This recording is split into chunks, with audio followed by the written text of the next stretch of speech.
In implementing the government's Big Four agenda, the government has allocated 450 billion shillings to affordable housing, universal healthcare, food security and the manufacturing agenda. To health, the government allocated 47.8 billion shillings to activities and programs geared towards universal health coverage, such as scaling up universal health coverage to the rest of the counties, NHIF cover for the elderly and severely disabled. 9 billion for doctors, clinical officers, nurses internship program.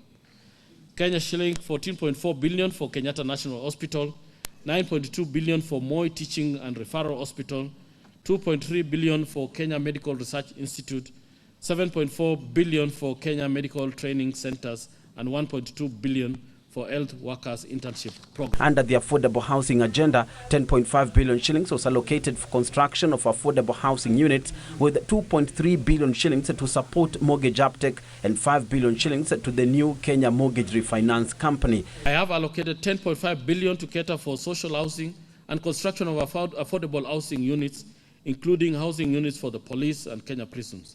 Included also is 2.3 billion for public servants housing mortgage scheme and 5 billion for the National Housing Development Fund as contributions by government for its employees.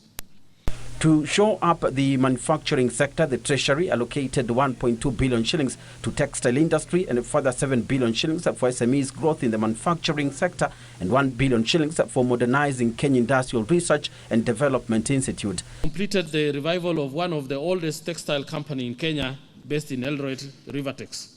It is expected to be launched in the coming weeks. Rivertex is expected to employ over 3,000 employees when fully operational. In this budget, we have allocated a total of 1.1 billion for the development of textile and leather industrial park, Naivasha Industrial Park and cotton development subsidy. In addition, we have allocated 1.7 billion to support growth of SMEs in the manufacturing sector and 400 million to constituency industrial development centers and 1 billion to modernize facilities in Kenya Industrial Research and Development Institute, KIRDI.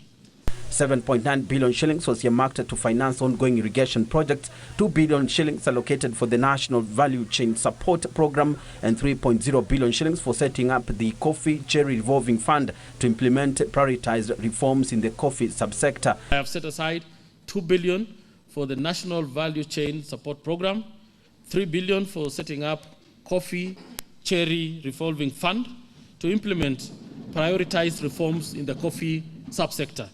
In the coming financial year, coffee farmers across the country will be able to access cherry advance at a modest interest rate of 3%. A total of 7.9 billion for ongoing irrigation projects.